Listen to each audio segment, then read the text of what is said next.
क्या कोई पत्नी जो सालों से आपके साथ एक ही छत के नीचे रह रही हो, जिसके साथ आपके बच्चे हों, क्या वो आपके कत्ल की ऐसी खौफनाक साजिश रच सकती है कि रूह भी कांप जाए? उत्तर प्रदेश के अमरोहा जिले में ऐसी ही वारदात सामने आई है, जिसने प्यार, विश्वास और रिश्तों के मायने ही बदल दिए हैं। नमस्कार, आप देख रहे हैं समर इंडिया और मैं हूं आपके साथ अमन कुमार सिद्धू। 29 मार्च 2026 की वो रात एक परिवार के लिए सामान्य थी। पति मेरा चारपाई पर सो रहा था, पत्नी और बच्चे बगल में ही थे, लेकिन उस रात उस घर में प्यार नहीं, मौत दस्तक दे रही थी। और एक ऐसी साजिश जिसमें नींद की गोलियां थी, रस्सियां थी और धारदार हथियार थे। आज हम आपको बताऊंगा कि अमरोहा के उस सनसनीखेज ब्लाइंड मर्डर मिस्ट्री की पूरी कहानी, जिसका खुलासा पुलिस ने कुछ ही घंटों में कर दिया और जो सच सामने आया उसने सबके होश उड़ा दिए। घटना 29 मार्च की है। थाना हसनपुर पुलिस को सूचना मिलती है कि ग्राम पिपलोती कला में एक युवक की बेरहमी से हत्या कर दी गई है। मृतक की पहचान करीब 30 वर्षीय महराज के रूप में हुई। सुबह जब महराज का पिता मोमिन उसके घर पहुंचा तो मंजर उसने जो देखा, उसे देखकर उसकी चीख निकल गई। महराज अपनी ही चारपाई पर मृत पड़ा था।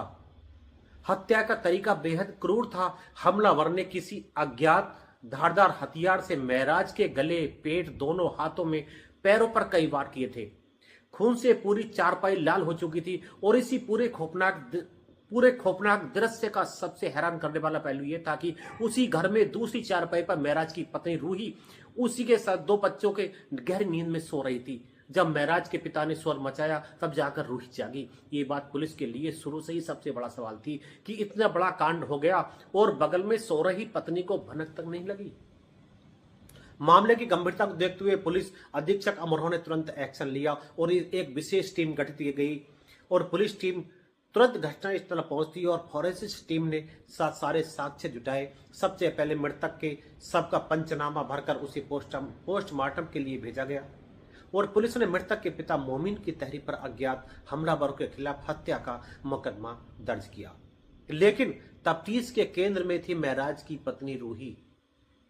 पुलिस ने रूही को हिरासत में लेकर पूछताछ की। शुरुआत में रूही ने गुमराह करने की कोशिश की। उसने कहा उसे कुछ पता नहीं, वो तो गहरी नींद में थी। लेकिन पुलिस के अनुभवी अधिकारी उसके चेहरे के हाव भाव और उसके बयानों में विरोधाभास को भांप चुके थे।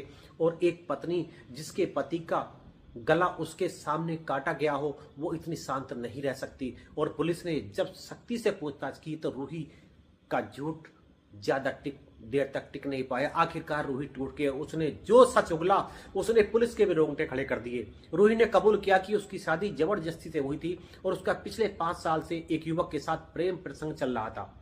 जो युवक वो कोई और नहीं बल्कि फरमान था, जो रूही की सगी बहन का देवर लगता था। रूही महराज के साथ नहीं, फरमान के साथ रहना चाहती थी और महराज इस रिश्ते को पता चल गया था और वह इसका विरोध कर रहा था। अब यही विरोध महराज की मौत का कारण बन गया। रूही और फरमान ने तय कर लिया था कि महराज को रास्ते से हटाना है और इसके लिए उन्होंने एक खौफनाक योजना बनाई। और घटना वाली रात रूही ने पहले से तय की नींद की गोलियां महराज के खाने में मिलाकर उसे दे दी। महराज अचेत होकर सो गया और रात करीब 10 बजे जब पूरा गांव सो चुका था, फरमान अपने एक दोस्त अदनान के साथ महराज के घर पहुंचा। अदनान ने भी इस साजिश में शामिल था। तीनों ने मिलकर अचेत पड़े महराज को रस्सी से चारपाई पर बांध दिया ताकि वो कोई विरोधाभास ना कर सके और फिर धारदार हथियार से उसकी बेरहमी से हत्या कर दी गई। महराज नींद में था, बंधा हुआ था, वो अपनी जान की भीख भी नहीं मांग पाया और हत्या के बाद फरमान और अदनान फरार हो गए, जबकि रूही वहीं सो गई। और कुछ हुआ जैसे कुछ हुआ ही ना हो। पुलिस ने रूही के कबूलनामे के बाद तुरंत फरमान और अदनान को गिरफ्तार कर लिया और तीनों अभियुक्त पुलिस की हिरासत में थे। पुलिस ने इनके कब्जे से हत्या में इस्तेमाल किए गए 2 चाकू और 2 मोबाइल फोन भी बरामद किए। पुलिस की मुस्तैदी ने ब्लाइंड मर्डर का कुछ ही घंटों में खुलासा कर दिया।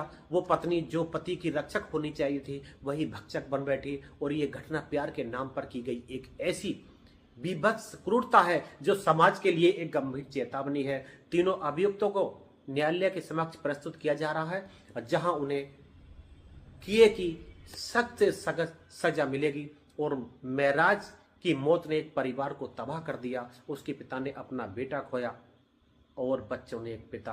और इस खबर पर आपकी क्या राय है? प्यार और नफरत की इस कहानी में आप किसको दोषी मानते हैं कमेंट बॉक्स में अवश्य बताएं। और ऐसी ही गंभीर खोजी खबरों के लिए हमारे चैनल को सब्सक्राइब करें और बेल आइकन दबाएं ताकि सबसे पहले आपके पास वह कहानी पहुंचे। और आपसे निवेदन है कि आप सुरक्षित रहें, सतर्क रहें, सावधान रहें। मिलते हैं अगली वीडियो में, तब तक के लिए नमस्कार।